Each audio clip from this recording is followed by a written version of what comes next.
안녕하세요. 이 책의 하이라이트 건덕후입니다. 오늘 소개해드릴 책은 히가시노 게이고의 공허한 십자가입니다.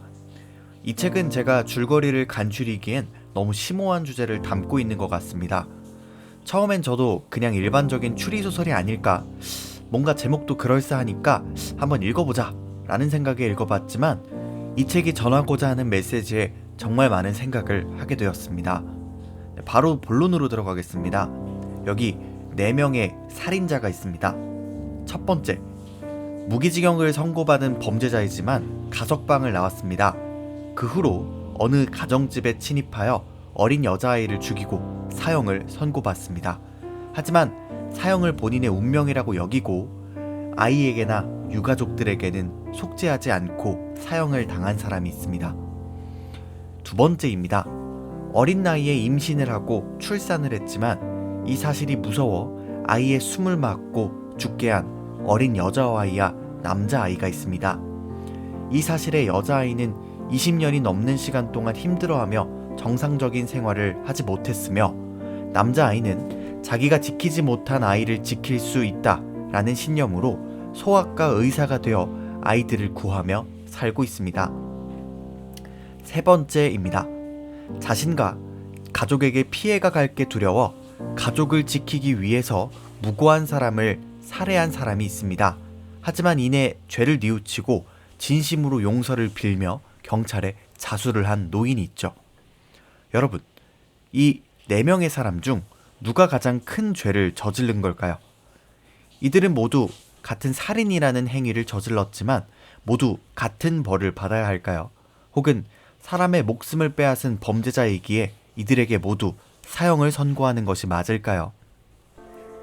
주인공과 아내는 사랑하는 딸을 잃고 오직 범인에게 사형을 선고받게 하겠다는 일념으로 법정에 서게 됩니다.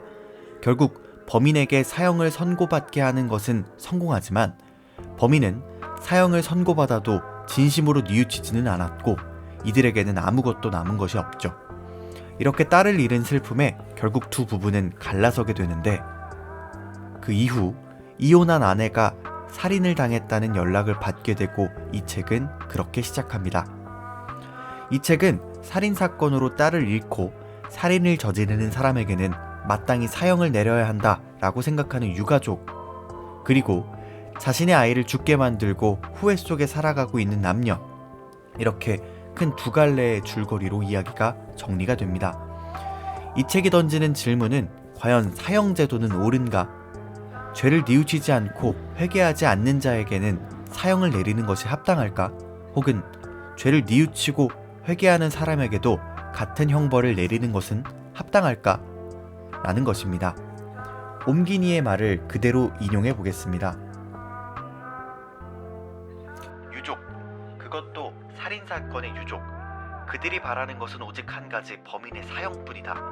그러나 범인이 사형을 당한다고 해서 처참하게 죽은 가족이 살아 돌아오는 것은 아니다. 그렇다면 살인사건의 유족은 무엇으로 위로를 받아야 할까? 이 작품의 제목인 공허한 십자가는 원래 사요코가 쓰고 있던 사형 폐지론이란 이름의 폭력이란 원고에 나오는 대목이다. 사형은 무력하다. 사형은 무력하지 않다. 인간이 인간을 심판할 수 있을까? 인간이 인간을 심판할 수 없다면 사람을 죽인 사람은 무엇으로 심판해야 할까? 속죄는 과연 무엇일까? 꼭 교도소에 들어간다고 속죄했다고 믿을 수 있을까? 가해자를 사형에 처하면 가해자는 과연 어떻게 속죄할 수 있을까? 이 작품은 이렇게 끊임없이 독자들에게 질문을 던지고 있습니다. 하지만 작가는 그에 대한 답을 하지는 않죠. 그 답은 우리의 몫이기 때문입니다.